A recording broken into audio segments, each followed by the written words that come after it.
Welcome to the Kenneth L. Johnson Show, where career, culture, and community coexist. I'm your host, Kenneth L. Johnson, checking in right here in the city of Philadelphia, broadcasting live on 106.5 FM WPPM Philadelphia and streaming worldwide, and also broadcasting here on LinkedIn. So excited about that. All right, you know how it goes. You know the story. If you're a listener to the show, I like to just talk a little bit about what's happening out here in the world. And we got a lot of stuff going on. So with that being said, let's talk. Oh, when I say in the world, I mean the world of work, because there's a ton to unpack. Here we are in another week of a government shutdown. Thousands of federal workers are either furloughed or clocking in without pay. I've been hearing from listeners, some anxious, some frustrated, all uncertain. And you know, every time this happens, I'm reminded of one simple truth. Career security is no longer guaranteed by a paycheck. It's built through preparation, skills, and adaptability. When the government shuts down, the ripple effect doesn't stop in Washington. It impacts small businesses like East Coast executives, contractors, which we're going to speak a lot about doing some freelance work today, and working families from DC to Philadelphia to Harlem, New York City, wherever you live, LA, West Coast. We're impacted because we're all part of this interweaved situation that we call America. But for us, the professionals, the job seekers, the entrepreneurs, it's also a wake-up call to look at how we're positioning ourselves. And that's what we're here to do each and every week. We talk about how to build real professional security, the kind that doesn't vanish when politics or budgets change. We're speaking about change, Philadelphia. So, speaking of change, I was reading the Philadelphia Inquirer today, and a story dropped. And you know what? I made a mistake. I should know the author of this actual piece. But a story is in the Philadelphia Inquirer today, and it dropped this morning, and it's about remote work. They're asking if 2025 will finally be the year people return to the office, or flexible work is here to stay. Of course, it's a loaded question, because it's not just whether you're at home or in a cubicle. It's about how people find balance, build culture, and define success. In this new world of work, I'm not going to dive in too deep on this one. Not today, at least. We'll save it for an upcoming show, but you better believe I got some thoughts on it, and I'm looking forward to hopefully having the author of that article come on the show. But for now, let me just say this. The future of work is about flexibility. The future belongs to those who know how to adapt. And I think that's the perfect setup for today's conversation, because my guest today, he's built a career helping people and organizations do exactly that: adapt, grow, and thrive. Brian Honigman, he's in the building today. He's a career freelance marketer. He's a marketing consultant, a LinkedIn learning instructor whose courses have been reached by more than 950,000 students around the globe. That's simply amazing, and that speaks to the power of Brian's message and the power of LinkedIn. He's worked with the United Nations, NATO, Adobe, Zillow, and even coached professionals at Lego and Netflix. Today, we're going to talk about how you can leverage LinkedIn to grow your career, get noticed by recruiters, and why freelancing just might be the smartest move you can make in this new era of work. Listen, we're going to do all of this briefly. I'd like to add a quick segment real quick to promote some of the things we're doing on the Kenneth L. Johnson Show. It's brought to you by East Coast Executives. We are a leading diversity recruitment firm connecting exceptional talent to opportunities. Whether you're a company looking to build a stronger workforce or a professional ready for your next move, visit East Coast Executives, where diversity meets excellence. All right, so I'm excited to shift gears real quick. I'm going to add Brian to the stage. Brian, how are you today, sir? I'm thrilled to be here. Thanks for having me, Kenneth. Man, I'm so happy to have you here for a couple of reasons, right? You're here doing this work, broadcasting out to the world from the city of Philadelphia. So I love that. I absolutely love that. And also, come on, we're both Pitt alum. H2P, right? Absolutely. Hail to Pitt. Hail to Pitt. I love it. I love it. Look, if you don't mind, I know I gave a brief blurb It wasn't even that brief. You do so much work, man. I'm just so excited to have you and speak about the work you're doing. But please share a little bit about yourself with our audience. Yeah, thank you so much again for opening this up to me. I'm thrilled to chat about how we can all have more career security no matter where you are in your professional journey. Just my background briefly, I've been in marketing for 16 years. I worked brand side at some startups, had an agency. And after not that long in my career, I found myself hitting a ceiling and just wanting to do more, not be caught up with the corporate red tape, bureaucratic stuff, and went out on my own. I've been doing my own freelance practice for 12 years now. I've had many iterations of what I've done. I started out in freelance writing and then made sure to incorporate different services. You mentioned that, I do a lot of stuff, and that's because I'm super diversified and focus on a lot of different ways of supporting folks, companies and individuals on career advancement and marketing strategy, marketing support. So that manifests as helping companies build out their marketing plans so that it actually drives tangible results, doing corporate trainings for organizations on how to succeed with marketing. As you mentioned, I do a lot of teaching and educational work for different universities. LinkedIn Learning has been a great partner. And on the career advancement side, I do career coaching for marketers looking to level up their career or move on to their next role, as well as collaborating with freelancers to build out their practice so it's sustainable for the long term. So it's really a mixed bag of different stuff, but it all connects around continuing education for marketers, freelancers, and folks who are trying to design a career on their own terms. Brian, I always speak as I speak to candidates, whether it's through the work we do through East Coast executives or just general conversations. And I speak about people needing to be a continuous learner, right? So I love you speaking about that piece of it. Let's start here, though. When people talk about job security, they often focus on keeping their actual role. But you talk a lot about career security. So for the folks listening today, how can they use LinkedIn to build real career security, especially in times like these when the economy feels a little unpredictable? Absolutely. So there's a lot of unknowns right now, but one thing you can do in an age of uncertainty, because every challenge is also an opportunity, is really invest in LinkedIn. If you have a full-time role currently, I'd highly recommend updating your profile consistently to better reflect your accomplishments and responsibilities of your role for a variety of reasons, and sharing content on LinkedIn, not with the goal of becoming a content creator tomorrow or becoming this, thought leader, but sharing what you're working on as a professional, the challenges you're up against, your accomplishments, milestones in your career, as a team member at your current employer, because those actions over time can generate opportunities for you, both from maybe you take on a freelance project on the side to give yourself a little more career security and diversification, but most of all, so that you are known for what you offer in the workplace, what you offer professionally to other companies so that they can hire you, can look out for you, can come your way, because it's very easy to get caught up in the internal dynamics of your current role and have your head down and be focused on those problems and those challenges. But that doesn't mean anyone else in your industry knows what you offer, knows what you're working on. You have to educate people. And I'm not saying this is going to be, another 20-hour-a-week commitment.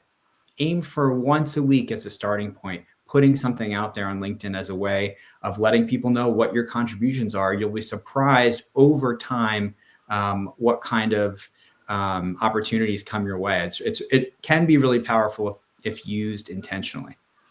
I love that tip that you provided, because you've worked with big brands and creative professionals alike. So I have a question, like what's something you've noticed that top performers are doing differently on LinkedIn? Maybe a habit, a mindset, something that helps them stand out.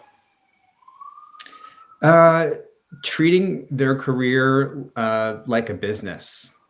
not thinking of it in terms of what are the hours and value I'm going to contribute just in my role, but what are something I'm going to do outside of the realm of the things I'm required to do. So this is an extra commitment. Before I said, you don't need to add 20 hours a week of additional work to your, I'm sure, already busy life. But being intentional about seeking out other opportunities, networking with others, providing value to others. I feel like a lot of folks get really turned off by the idea of networking, when in fact, it's really just about finding like-minded people with shared interests who you are inspired by, that you think are doing interesting work, and building those connections with them. And those are the kinds of actions you can take to protect yourself in the long term. So folks that have a leg up on others in the job market are building relationships, sharing their ideas in public forums like LinkedIn on a consistent basis, and thinking not linearly, not thinking about their career in a linear way, but thinking of what are the variety of ways that I can drive value to based off of my skills and experiences.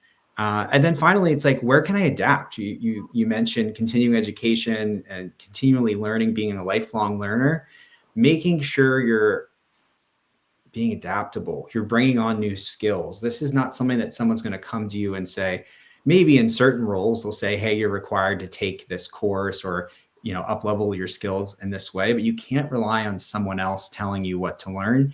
You've got to bring on more skills, more competencies to extend what you already know or to continue to evolve in other areas in order to stay in demand. And those are the kinds of things to be thinking about, the mind shift to happen from I am an employee at this organization and I'm going to do what is listed on my job description and nothing more. We got to think a little bit more expansively to protect ourselves in the long haul. Man, I love that. JT O'Donnell, who's a career expert, she does a lot of things in the space. Yes. She speaks about people being a business of one, right?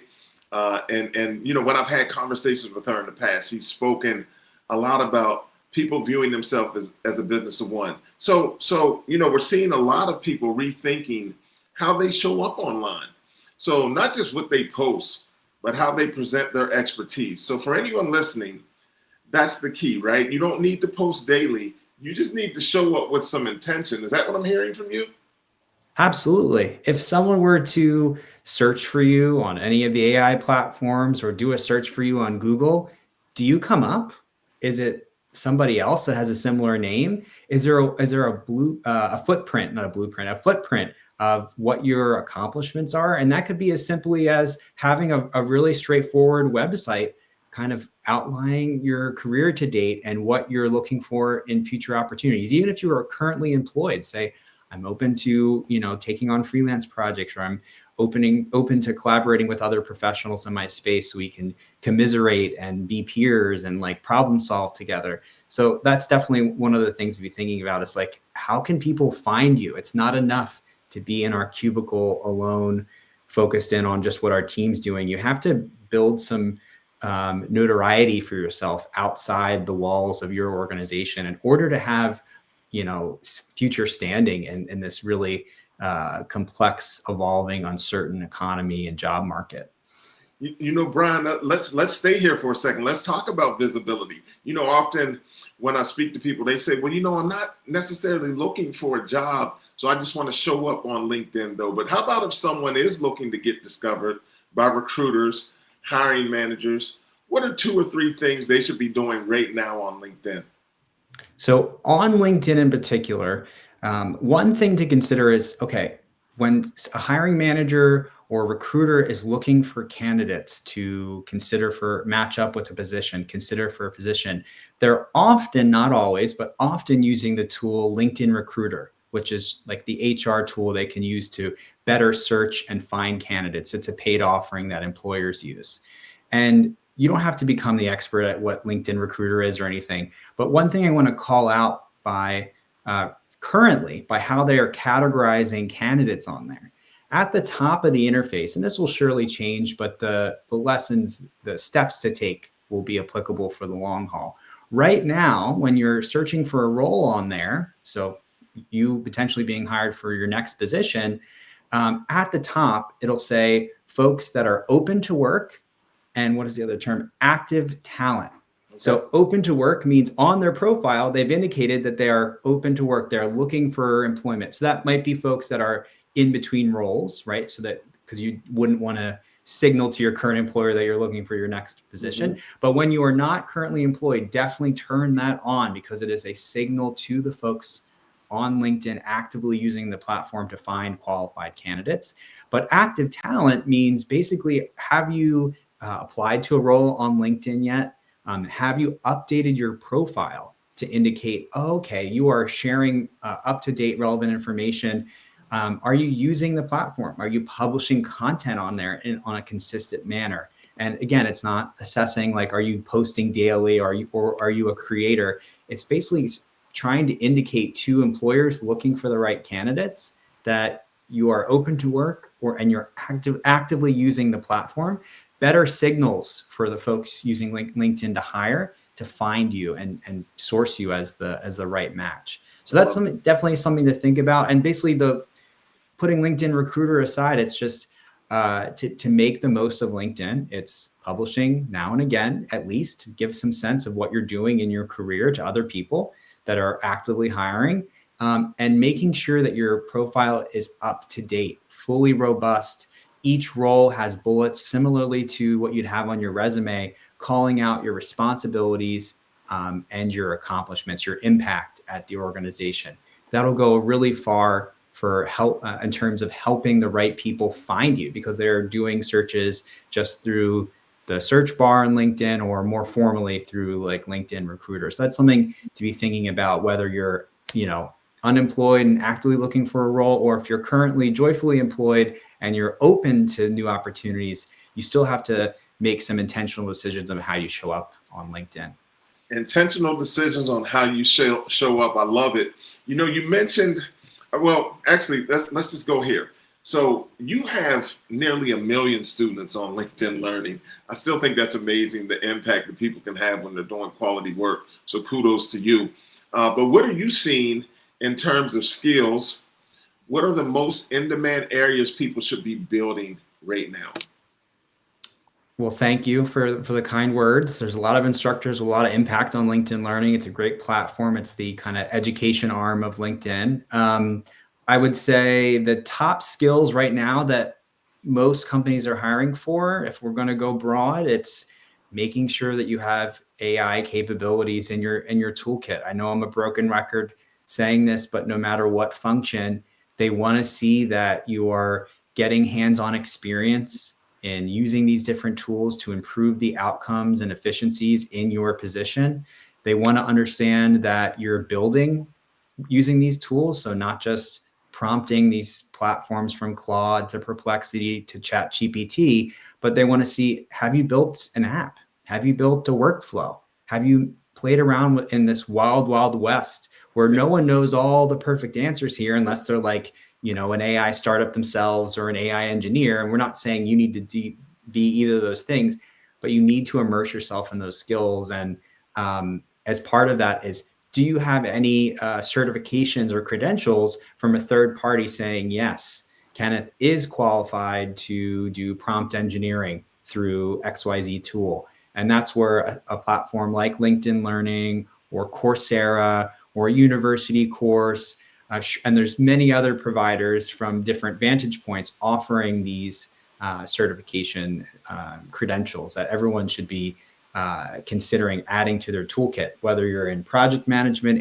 HR, you name it, there's applications. And even if it isn't making a massive impact on your actual day-to-day, if you're looking for your next role, you need to showcase your AI competency and how you're going to help the organization grow with the use of the technology. It's not just, I know AI. You need to know how AI makes an impact in your next role for the company that you're being considered by, or you're considering working for, and they're considering you. And then I would say a little less of a hard skill and more of a soft skill is adaptability. How are you being an adaptable professional in your day-to-day, in the short term and the long term? how are you indicating that you are willing and able to take on a brand new challenge and incorporate your problem solving skills to work through that opportunity to make sure that the company moves forward, your team moves forward, your contributions move forward. Part of this is signaling that you're a lifelong learner and that you're continuing to bring on new skills and adapt and address problems you might not have ever come across before. And that's going to continue to happen no matter the industry, no matter the position. And that only makes you more of an appealing candidate if you have both the adaptability side of things and AI right now. There's surely all different kinds of skills that everybody could bring on and competencies everybody could learn. But those are two that bubble up for me. Two great ones. It's the Kenneth L. Johnson Show live on WPPM 106.5 Philadelphia. We are locked in here with Brian Honigman of Honigman Media. Great information being shared here. Brian, I have a self-serving question for me as a recruiter. So you mentioned, what I was hearing was basically having kind of a digital portfolio that you can share with people. So with AI, automation, and new tech everywhere, do you see that changing how recruiters evaluate candidates in the next few years? Surely, everything's in a state of flux, right? With the AI conversation, it's changing the landscape of the internet. So it's very wild west, and there's a lot of unknowns. But what I do know with the onboarding of any new technology is that you have to be able to show versus tell what your perspective is, what your accomplishments are, what work you've done, and not rely on simply the as a candidate, the traditional indicators of like, here's my resume, here's my cover letter. All those foundations and best practices are really important. But you have to go a little bit above and beyond in order for you to have a footprint online, to be found on these various places. So for recruiters, I think what will shift is basically not relying on the traditional sources of traditional ways of finding candidates like we once did. I think recruiters and employers will have a more vetted internal system of candidates being referred to them by other candidates to, at least in the short term, offset a lot of the kind of AI slop, for lack of a better term, because a lot of candidates are just using AI to just build out an application for themselves, a resume, cover letter, with not much editing, and like just kind of using it as a shortcut. So they apply en masse, and then the AI systems, the applicant tracking software that a recruiter and employer is using to find and match these applicants to roles, it's just AI talking to AI, and it just ends up being a massive amount of candidates to go through. And it's really difficult to understand who actually has the skills. So I think it's going to be even more difficult for the candidate to stand out. This is already happening. And resulting in the recruiter and employers like looking at a smaller pool that's like kind of already vetted on the side. So let's jump into this. I know I've been following your content and your information. There's a freelance future slant that you're talking about. So you've been a successful freelancer for over a decade. So when did you realize that freelancing could be a career, not just a hustle between jobs? Yeah, I think because it gives you a lot of freedom of choice in terms of how you spend your time, who you work with, what type of work you take on, when you work, and the satisfaction it brings to have that win, land that client, receive that payment was really rewarding. And I was like, how can I make sure that this is a consistent path for me and I don't have to go back to a full-time salaried position, which are great, by the way. There's no one path is better than the other. I think diversifying your career is a smart move for everybody, no matter where you sit.